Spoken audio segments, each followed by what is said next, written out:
Pemirsa, saya saat ini sedang berada di ruangannya Bapak Tareh, Dr. Tareh Rasid, Rektor IBA Palembang.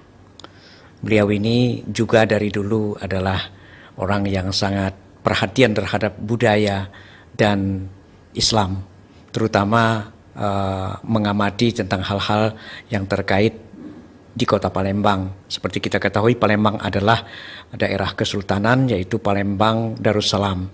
Untuk itu mungkin ada beberapa hal yang penting untuk kita tanya kepada Dr. Tareh, karena kapasitas beliau sangat mumpuni untuk hal tersebut. Selamat siang, Pak. Ini masih habis Lebaran. Ya, jadi saya ingin bertanya beberapa hal mungkin yang perlu diketahui oleh masyarakat tentunya ya, terkait dengan Palembang. Palembang ini ada yang disebut dengan Palembang Darussalam. Dari dulu julukan Palembang Darussalam itu sudah diketahui oleh semua orang. Lalu kemudian sebenarnya itu pada kisaran tahun berapa? Lalu kemudian yang kedua mungkin pertanyaannya, apa kaitannya dengan Melayu dan Islam itu mungkin Pak Tareh? Ya, munculnya Kesultanan barangkali lebih tepatnya ya, Kesultanan Palembang itu memang tidak lepas dari kerajaan-kerajaan masa lalu ya. Di Sumatera Selatan itu kan ada kerajaan Melayu di daerah Sumatera ya, itu masalah Sumatera Selatan ada kerajaan Melayu. Juga pada saat itu muncul juga kerajaan Sriwijaya. Sriwijaya. Nah, masa-masa berkembang dan runtuhnya itu sekitar abad-abad 7 dan 14 ya, kerajaan Melayu dan kerajaan Sriwijaya. Karena itu Sriwijaya itu kan menggunakan bahasa Melayu kan. Hal itu terbukti dapat kita lihat dengan prasasti yang ditemukan ada. Itu kan seperti prasasti Tarangtua itu kan menggunakan bahasa Melayu kuno itu kan.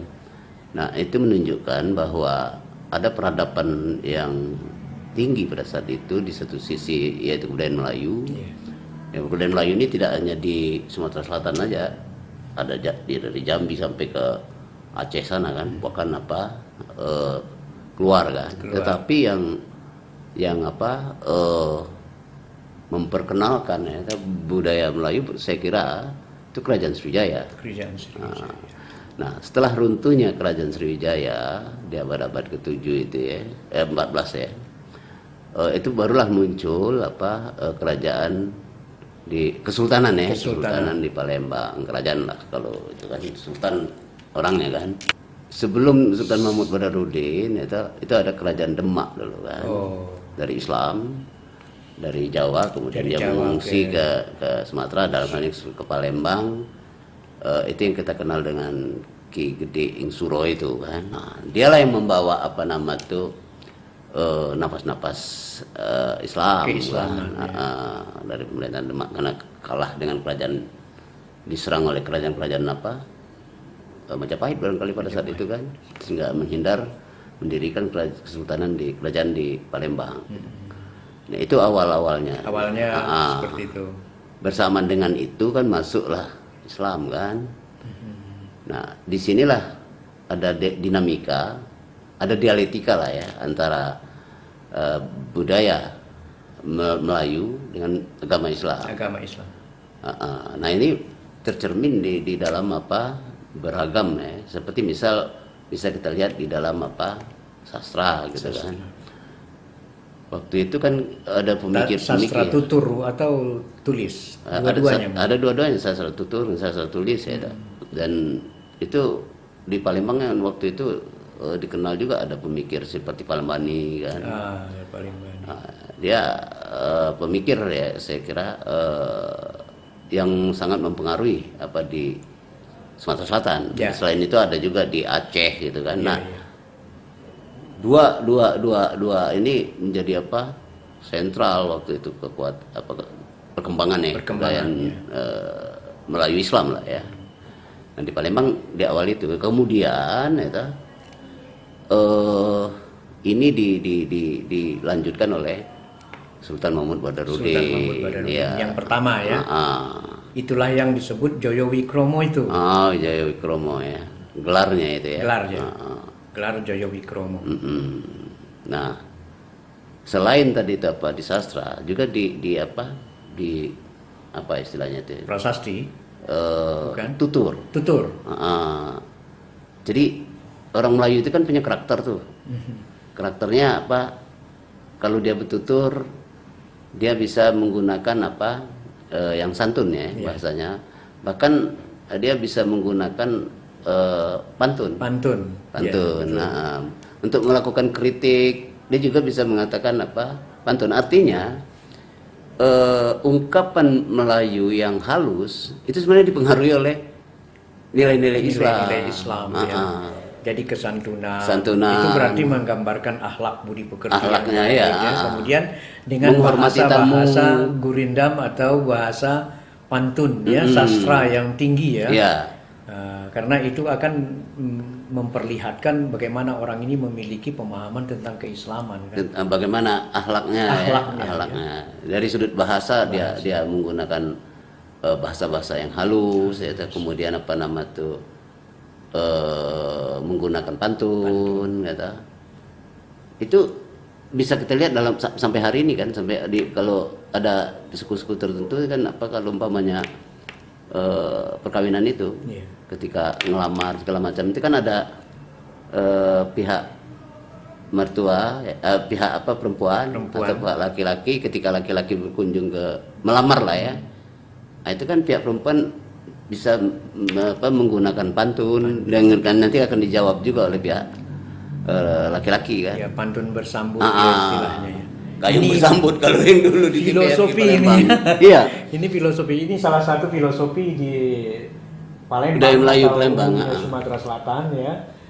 Adalah pantun yang ditunjukkan dari kemelayuan orang-orang Sumatera Selatan atau orang Palembang yang berdasarkan pengaruh daripada Islam di kota Palembang dan sekitarnya. Nah, selain bahasa, bisa kita lihat dari apa penghormatan terhadap tamu. Jadi tamu itu kalau datang ke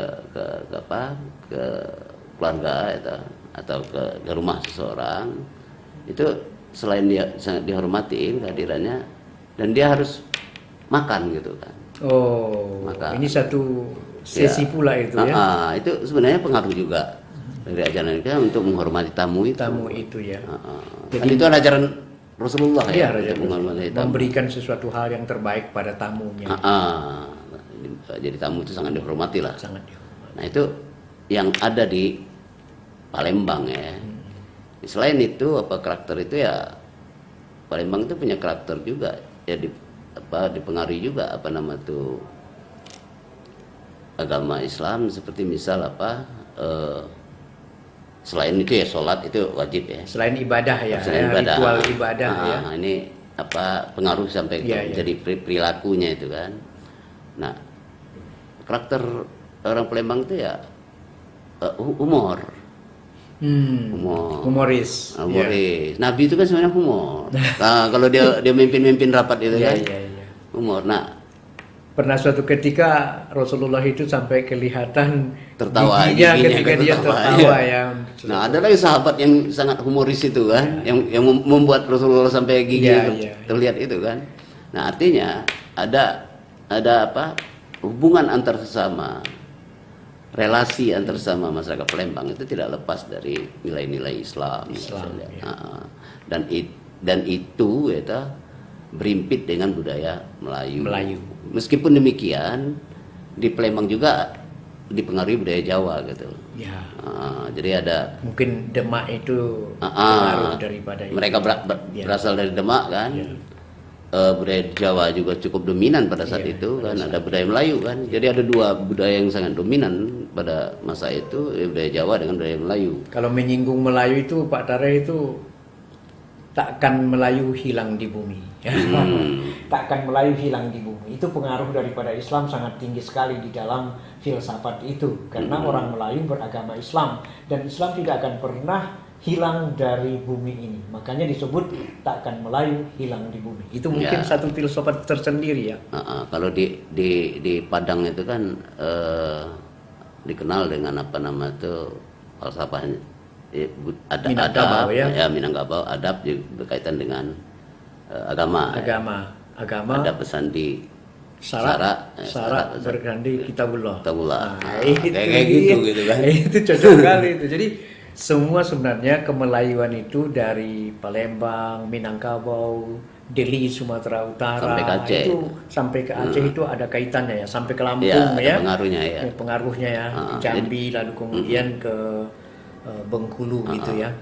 Jadi seluruh provinsi, apalagi di Bangka Belitung ini itu sangat tinggi budaya Melayunya sebenarnya. Jadi termasuk daerah kita ini mungkin pusatnya dulu untuk Sumatera bagian selatan adalah Palembang ya Pak Tareh ya. Ya kalau kita lihat dari buku salah satu orang Malaysia itu Melayu itu ya berasal dari Bukit Siguntang itu kan. Siguntang.